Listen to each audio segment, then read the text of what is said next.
We live in a fantasy world now. Reality has been destroyed. This is the time that we really need to pay attention. The probabilities are overwhelmingly on gold's side. That is the best environment to see gold increase its value.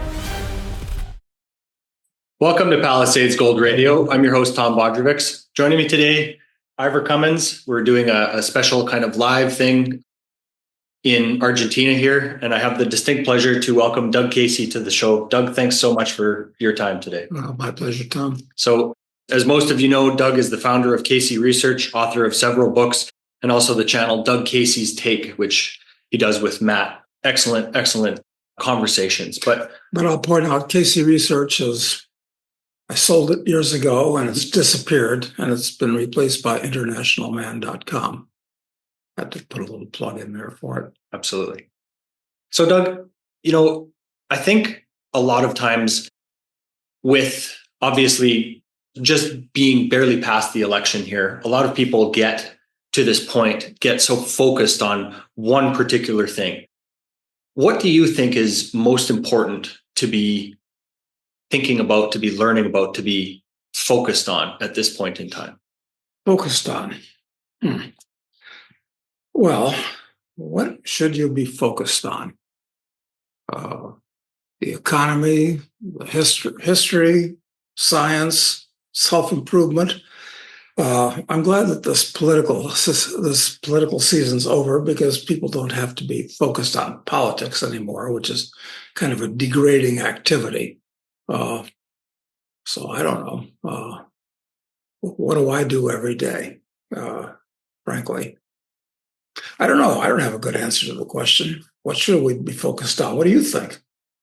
Well, for myself, for the conversations that you and I have had in the past, I try to always make this a bit more philosophical, because you are such a deep thinker. You are so well read. I mean, obviously this background just shows a tiny fraction of the books that we have in here. But I think it's always really important to be able to zoom out and to get perspective from somebody that's as well traveled and as well read as you are. So that's why I asked that type of question. Well, here we are in Buenos Aires, okay? And I spend most of the year in between here and Uruguay, but I just got back from a month's trip through the Orient, through Thailand and Malaysia and Sri Lanka. Mm-hmm. So I think travel broadens the mind. I don't think most Americans travel nearly enough, quite frankly. The whole world, and certainly most Americans, think the world revolves around the United States. I don't call it America anymore, because as far as I'm concerned, America is fading away. We're just left with the United States, which is just another 200 political entities in the world. But Americans are only 4% of the world's population. Mm-hmm. But I think we punch way above our weight. But people ought to travel more. They should spend less time on their iPhone, and they should read more. I don't know, get more exercise. Now, these are general comments in the category of good advice that I think anybody can give you. So I'm not sure I have too much to contribute in that respect. Well, that's absolutely fair, Doug. But I think your voice in this arena holds a lot of weight. So maybe, or hopefully, there are people that take that to heart. Yeah, well, get less involved in politics too, because politics is poison. Mm-hmm. It really is.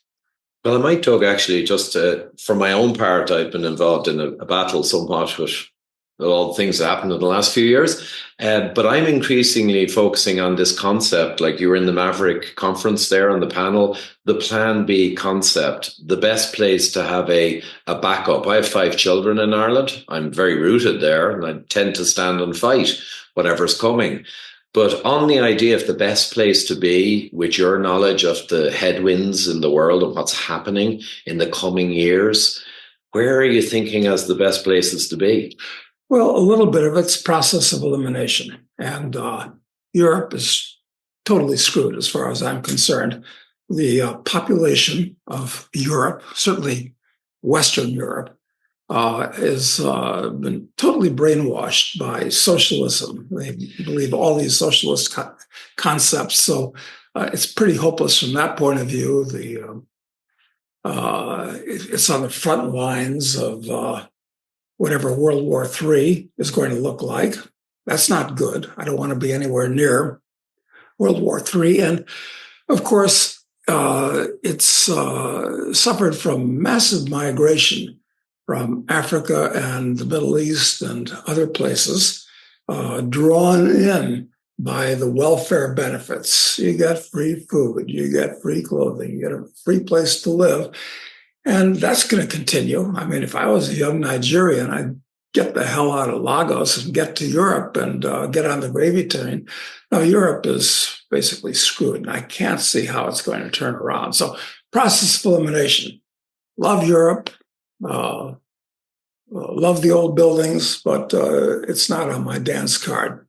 And I've spent a lot of time in Africa, but Africa's not a good place for white people anymore, I'm afraid.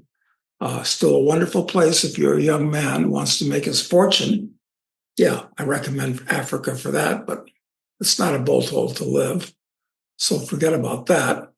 Love Asia, especially Southeast Asia. Thailand's, if I wasn't here in Argentina and Uruguay, which is just across the river, I would probably be in Thailand. But if you live in Thailand, you're never going to be a Thai. You can forget about that. But, well, that's a good thing and a bad thing. So that leaves us basically, Australia and New Zealand. They've been totally overcome by wokeism in recent years. I used to live in New Zealand, loved it. But I'm not sure it's what it even used to be then, because I was there after the Roger Douglas Revolution. New Zealand was one of the first self-declared socialist countries in the world. And it had been going downhill for 100 years. And finally, there was a left-wing politician named Roger Douglas that decided, wait a minute, this is stupid, because all the young people, anybody with enough for an air ticket to Los Angeles or London was getting the hell out. So the place was reformed and it's boomed, but I'm afraid it's sliding backwards again. And Australia's kind of turning into a police state. It'll probably be the land of the road warrior in the future. All right, so what are we left with? We're left with Latin America. Central America, not a big. I've been to 155 countries, and I've lived in, I guess, 12 at this point. Been to most of those countries numerous times. Central America, land of the Frito Bandito, not too interested. Northern half of South America, lots of problems. All right, bottom line, where do you go? I think the Southern Cone, frankly. That's Chile, Argentina, Uruguay, Paraguay, and for that matter, the southern part of Brazil, because Brazil is one of these places that's not really one country at all. It's like an agglomeration. So that's where we are right now. And I think that here in the Southern Cone is going to be pretty much out of harm's way. Wasn't involved in World Wars I or II. And especially with the revolution that's ongoing with the election of Javier Milei a year ago, not quite a year ago, I think you're going to wind up getting thousands of North Americans and Europeans that are going to be coming here because Argentina used to be one of the 3 or 4 or 5 most prosperous countries in the world 100 years ago. I think Argentina could once again become one of the very most prosperous and freest countries in the world, assuming Milei succeeds over the next 3 years. So that's my answer. I think Argentina, I was a relatively early adopter. I think it's your best bet if you want to get a bolt hole or relocate. Wow, no, that's so appreciated. And I first time really down this whole region myself in Buenos Aires, I was astonished how European it feels. It's more European than Europe. For us in Ireland or in the West, you hear, you hear all the negative stuff about this part of the world. You make assumptions as a result, and then you actually come here and it's like, my God. Apparently, either yourself or one of the people at the Mavericks conference said it's around 90% essentially European extraction. That's correct. That's right. So Fascinating. It is. And it's Spaniards, Italians, British, Irish, Germans, French. I mean, the building we're in here right now is a French building. Yeah, beautiful. No question about it. What do they call in Argentina? There's a joke. It's an Argentine is an Italian who speaks Spanish but thinks he's British. Perfect. So, Doug, what would make you change your mind on any of this Southern Cone, whether it be Argentina, Chile, Uruguay, Paraguay? Well, these countries are famous for political upsets and having revolutions. But I've been hanging out in Argentina on and off for about 40 years. And I've been through 2 runaway inflations where in order to go out on the street with walking around money, you needed a stack of bills like this. And I kid you not. Mm-hmm. But it remains civilized and proper. So the culture is nice. And even with all the political stupidities, the culture hasn't changed. I guess one of the reasons I came here early on is because I was very into polo, and this is the polo capital of the world. So that's part of the culture. Ranching is part of the culture.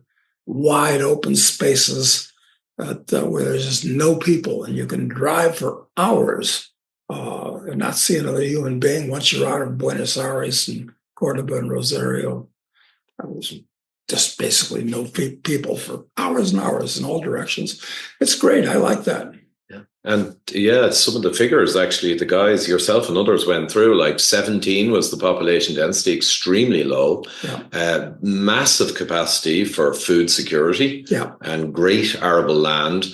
And there was another thing, someone, again, it may have been yourself, made the point that because Argentina is strapped for cash in a sense, they have not developed a big bureaucratic state, the armies and all of this stuff in America that scares the crap out of people. Yeah, that was a good thing about the Falklands War, which was a bad thing.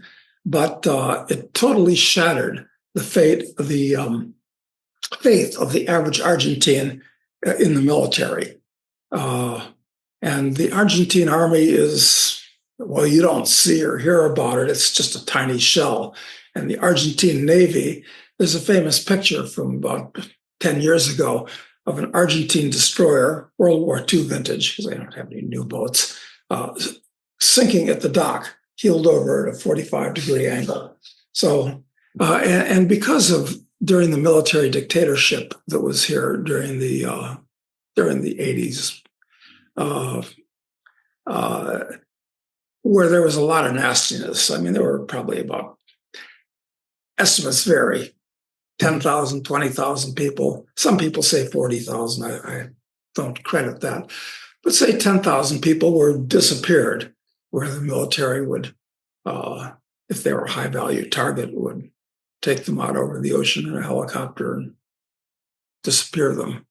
So it got a bad reputation. But this kind of thing happens in all countries, like in the U.S. I mean, whatever happened to these approximately 125 or something like that people that were close associates of Bill and Hillary Clinton, who, oddly enough, committed suicide.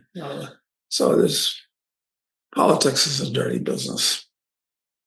I don't know why people get involved in it or support candidates. Although I've got to say, with the recent election, we had in the U.S. I'm so glad that Kamala didn't win. And I say Kamala because her name, you'll recall she had her two stepdaughters explaining to the Democratic Convention the proper way to pronounce her name. I still don't know what she prefers, but if you're Spanish speaking, Kamala. Well, there's three cognates to that. You can say Kamala, which means how bad. That's a good one. Or you can say Kamala, which means burn her. Or you can say Kamala, which means bed her, because she has a reputation as being something of a whole. Anyway, she's going to fade from the scene, never to rise again, because she's stupid and evil and it's just a cesspit of bad ideas. She's an actual communist. Well, she's never said she was a communist, but she was by far the furthest left member of the Senate, further left than Bernie Sanders. So we'll never hear from her again, or whoever that awful person was that was running for her VP. So they say that now we're going to have morning in America again. Well, yeah, Trump is better from that point of view. But you got to remember, morning only lasts for 6 hours. Yeah. And one positive thing I talk about, whatever about, and we talked with Michael Yon there, excellent conversation on Trump and to what extent he's our friend or not, or part of the system. But the very fact that the country managed to vote in a majority for an alternative to the madness, wokeness of the Democrats in itself is somewhat positive.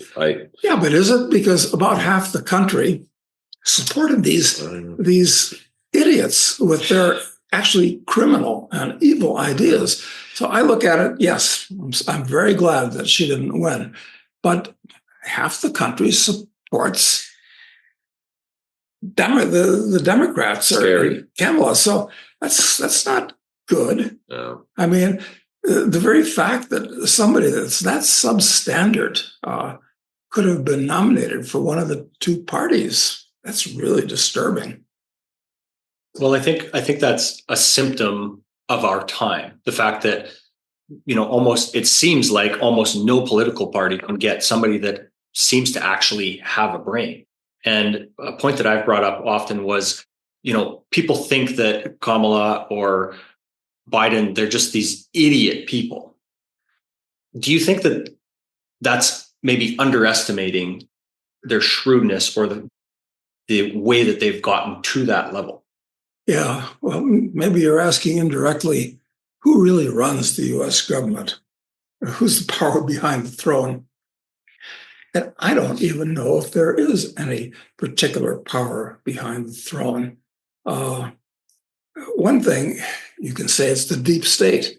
And to define the deep state, it's people that are in and around and associated with the government, and they can be top people in the agencies, top generals, top admirals, top bureaucrats, top corporate guys that suck at the tit of the state, academics that support it intellectually, entertainers that, so these are the people that, and I'm not sure, I don't think it's a conspiracy where they get together and talk about these things, although these people at the World Economic Forum and Bilderberg and all that do get together. But these people basically share a worldview. They share philosophical views. They have the same economic interests. They go to the same clubs. They go to the same parties. So that's kind of the generalized power behind the throne. But you got to ask yourself, well, what are they doing, putting people as degraded as Kamala and what's his name, Timmy Boy, and that other fellow, Waltz. What's going on here? I don't know. A sign of a decrepit and collapsing empire, because the U.S. actually is a multicultural domestic empire at this point.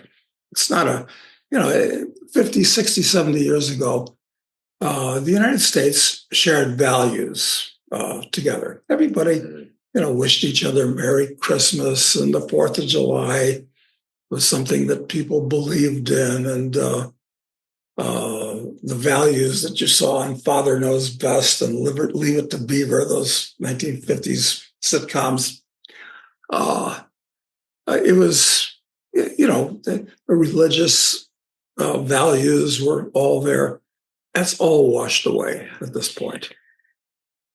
Doug, when we think about that, let's say America as a declining empire, there was a point that was brought up the other day at lunch that maybe it would have been preferable or even, better in some ways for Kamala to win, to bring in the fiscal and monetary regime behind the Democrats, go full MMT retard, and actually hasten a collapse and the ability to rebuild.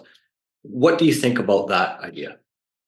Well, yeah, I've thought about that because I'm a bear on the economy, the amount of money printing, especially that's gone on, the increasing level of taxes, which have become very onerous, the ever increasing and extremely onerous level of regulation. Yeah, it's going to bring on a collapse. I call it the Greater Depression. It's going to be much worse, much longer lasting, and much different than the unpleasantness of 1929 to 1946. And so based on what you said, yeah, maybe as Lenin said, the worse it gets, the better it gets.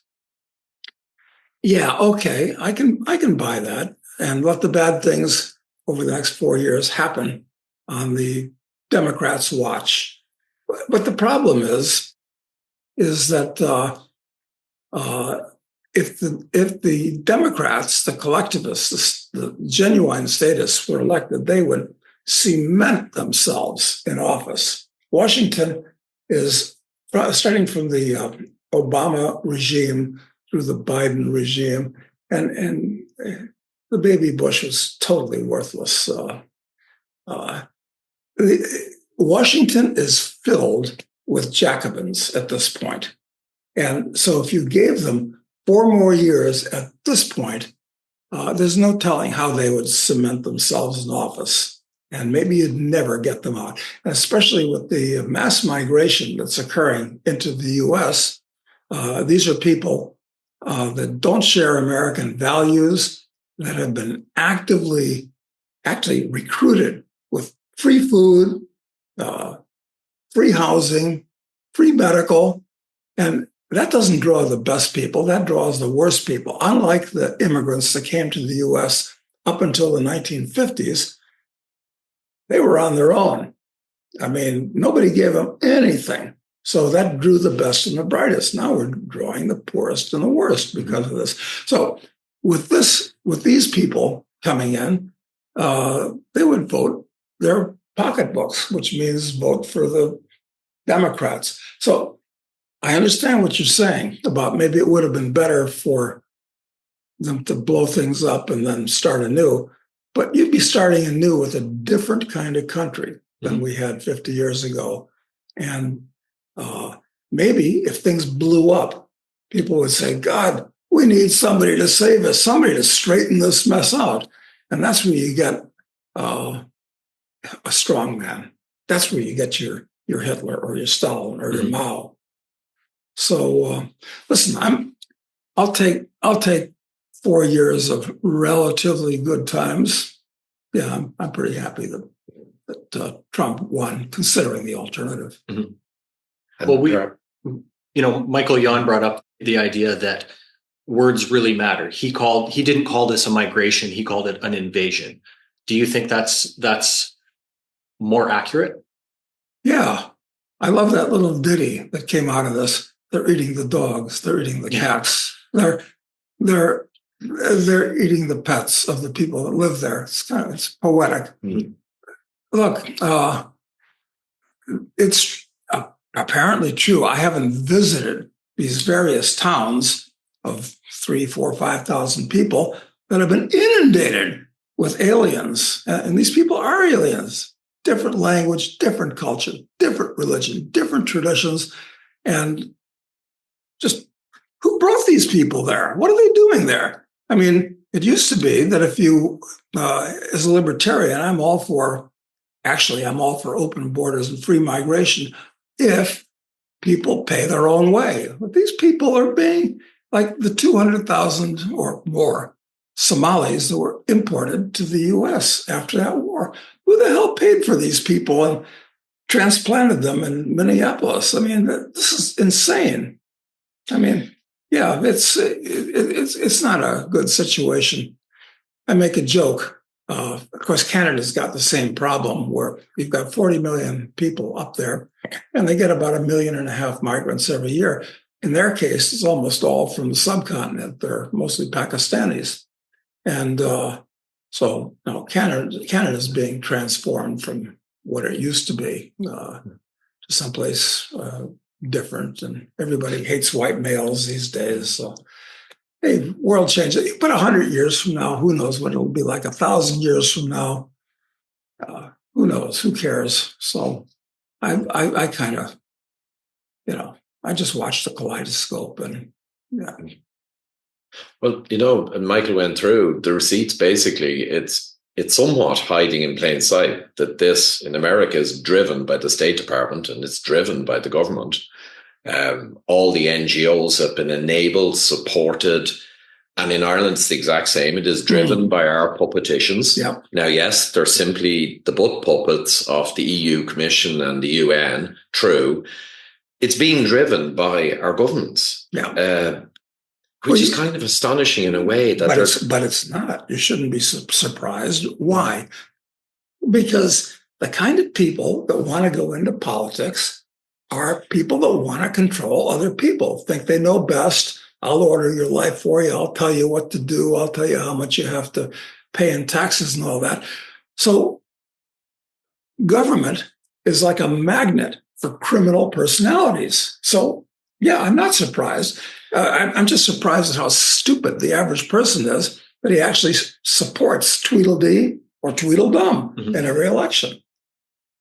Doug, you mentioned that this, let's say, depression, once this economic bubble blows up, that this could be worse than the 1920s, 1930s and longer lasting. Is that because of the size of this everything bubble? Yes. This is the biggest financial bubble in history. I mean, a huge amount of debt has been created. And some people say, well, don't worry, we owe it to ourselves. No, we don't. Some people owe it to other people. And the average guy, certainly in the US and Canada, but in a lot of other countries, has huge credit card debt and student loan debt. And automobile debt. I mean, automobiles can now cost actually more than houses used to cost. So, that's they're going to be turned into serfs, the average person. And they're promoting and have been promoting this idea of a guaranteed annual income, universal basic income, whatever they want to call it. And, the average person that's buried with all these obligations and commuting and can't keep his head above water. He's thinking, a lot of these people are, you know what, 3 huts and a cot and free entertainment and some walking around money to hang out at Starbucks and look at my iPhone all day. That sounds pretty good. So this is a far cry from the values of Western civilization in the past, which are all being washed away. I think it's a pity. But, life goes on. Like I said, I don't know what's next. Listen, the good news, maybe Elon Musk is right. We go to Mars, conquer the other planets.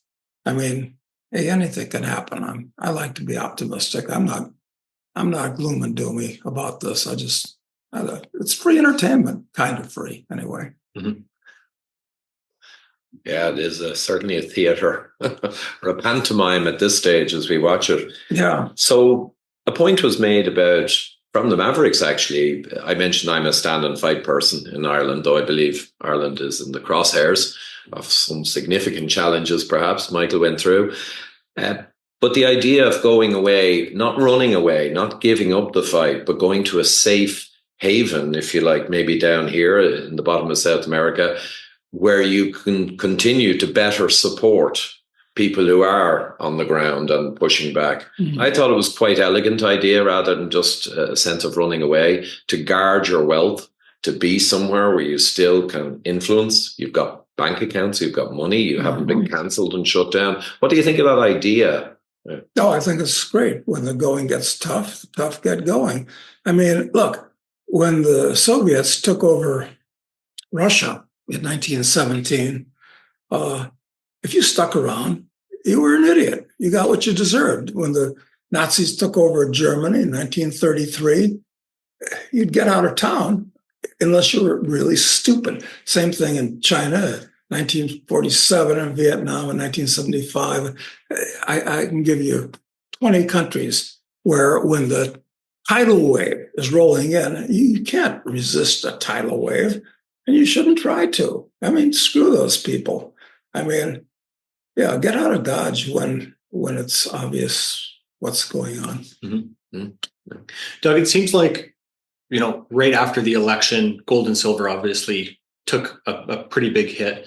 Obviously, Trump being very pro Bitcoin, that was very good for that. That was good for the dollar, good for the major indices. Zooming out, though, but they didn't take a hit. I mean, well, gold had just hit an all-time nominal high, not in real terms, but 2,800. Now it's back at 2,700. So that's like a random fluctuation, really. But exactly, again, kind of zooming out to gain this perspective, nothing has really changed fundamentally for gold and silver. All the fundamental drivers seem to be intact. So again, going back to that same idea, asking what would have to change for you to change your mind on the precious metals? Well, okay. I like to buy things when they're cheap, and gold or silver aren't really cheap anymore. I mean, look, it's not like when in the early 70s, it's 50 years ago, gold was $45, $50 an ounce. It was pretty obvious it was cheap. I've been buying gold for my whole adult life. Never sold an ounce, quite frankly. So it's not cheap anymore. It's been a great place for savings. And it's still a great place for savings, but it's not a great speculation anymore. It may turn out to double or triple, but that's only double or triple. And look, we've gotten like, what have we gotten like? We've gotten like a 50, 60, 70 to 1 shot over the course of a lifetime. So the higher something goes, the less I like it, not the more I like it. And gold does not produce more wealth like a corporation. It's does or should. It's a store of value. So yeah, at some point, I hope I can dump all of my gold stocks. That's a different thing from gold, very different. But what's my signal going to be? Well, if Slime and Newspeak still exist, those two big American news magazines, and The Economist in London, if they still exist and they have a picture of a golden bear tearing apart the New York Stock Exchange, that's going to be the bell ringing, and I will jump back into U.S. stocks. Mm-hmm. But until then, the stock market's really, really expensive now, getting more expensive. So I don't want any part in it, quite frankly. Mm-hmm. As we think of let's say the structure of many of these gold bull markets, especially in the miners, let's say, what types of catalysts really kind of signaled the beginning to that type of bull market in the past that you've seen? And are there too many distractions or other assets to invest in now to attract the same kind of capital into the gold miners this time around? Yeah. one of the indications that there's a bubble in the general markets is these things that have been going on with meme stocks. And I'm afraid the public, even though the public is deeply in debt, is far too involved in the financial markets. Maybe they're looking for a lucky hit in the stock market to bail them out of all their troubles.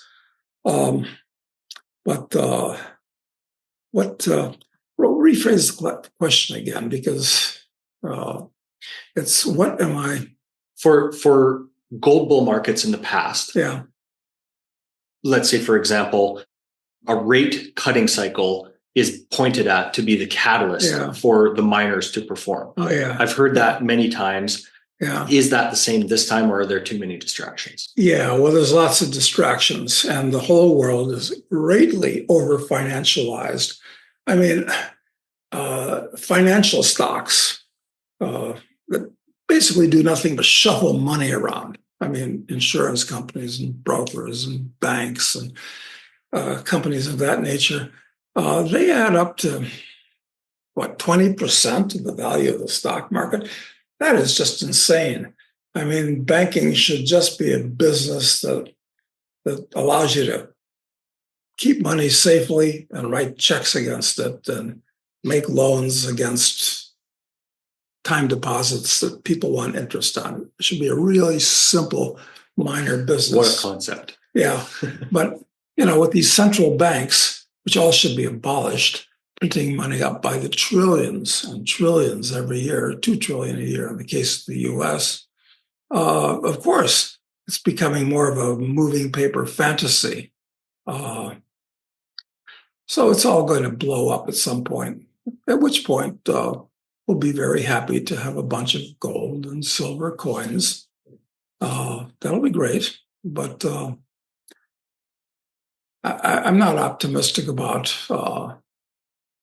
things, this merry-go-round continuing indefinitely. Mm-hmm. It's just that when it stops, it's going to be so unpleasant and inconvenient for people. There's going to be massive unemployment because people think they're wealthier than they really are. Hey, look, I borrow $1 million.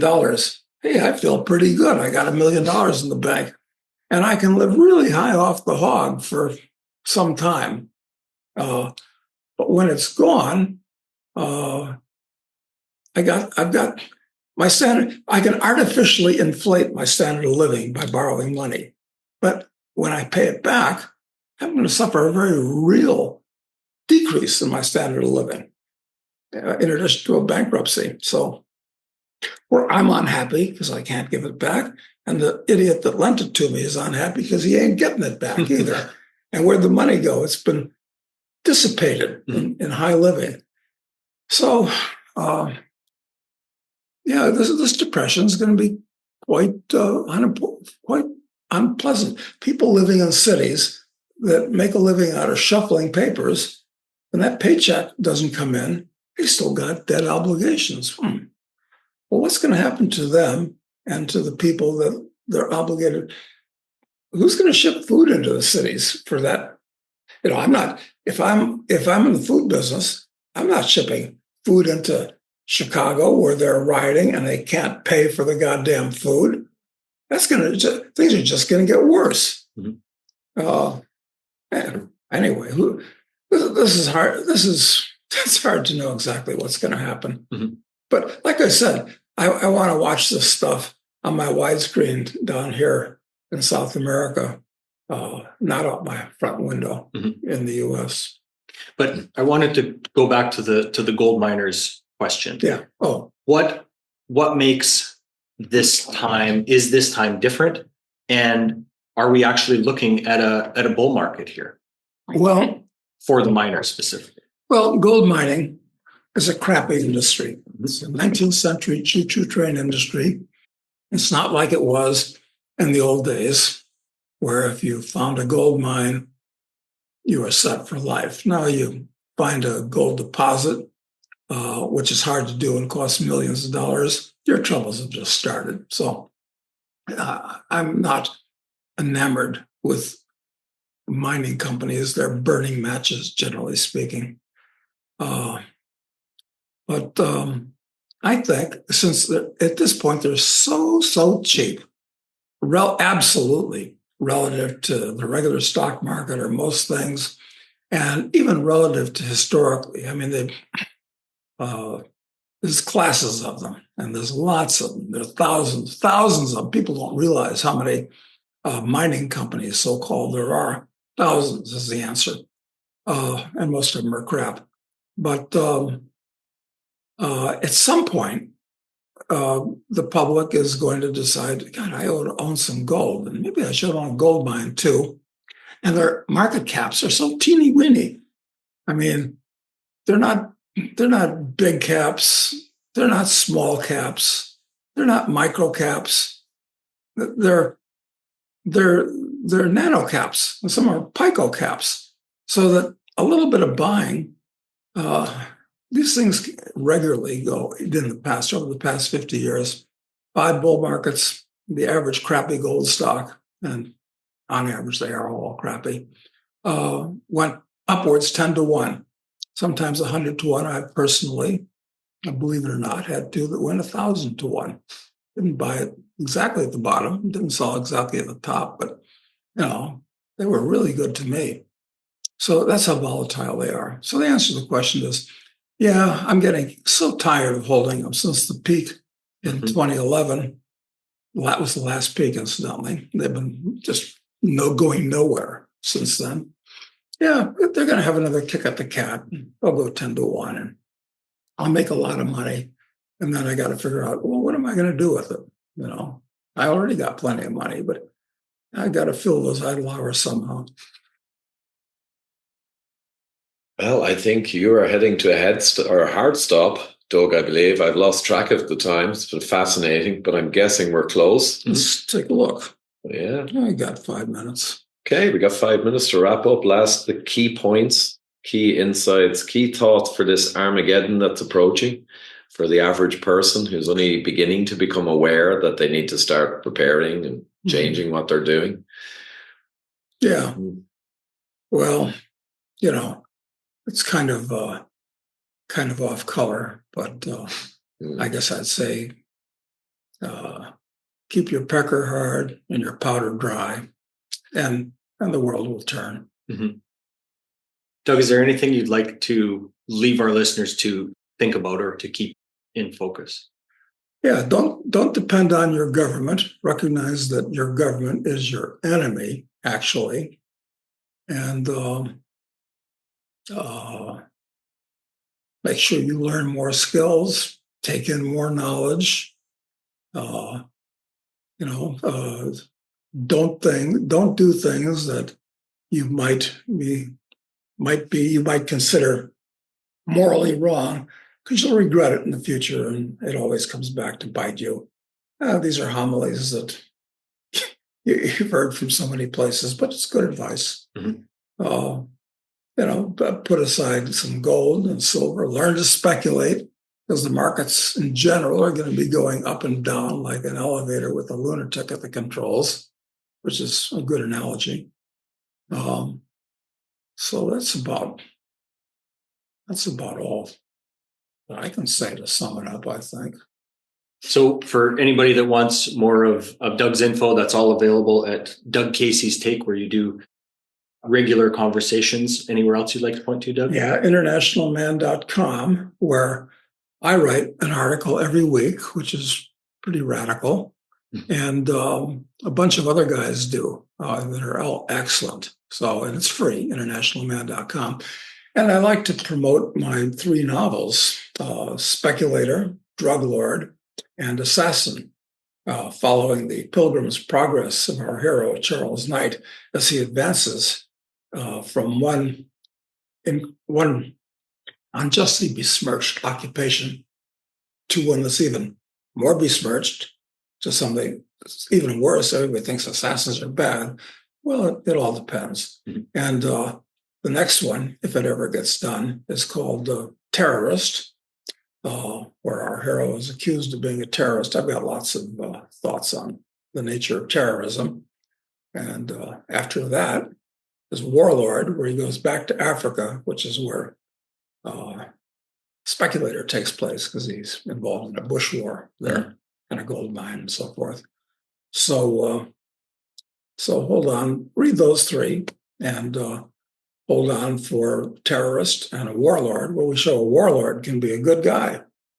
And then it gets really wild and woolly in the last two in the series. Well, I know I'm waiting for the next one, terrorist, because I read the first three, and people can check out our conversation about those three and the ideas that are brought up within them on our last interview together. Well, thank you very much, Tom. I appreciate that. Doug, thank you so much for your time today. It's a real pleasure, sir. My pleasure. A privilege, Doug. Delighted. Thank you. Thank you. This podcast is for general informational purposes only. Nothing on this podcast should be taken as investment advice. Guests on this show are not compensated for their appearance. Listeners are urged to educate themselves and make their own decisions. Do not base any investment decisions on the information contained. To view our full disclaimer, please visit our website.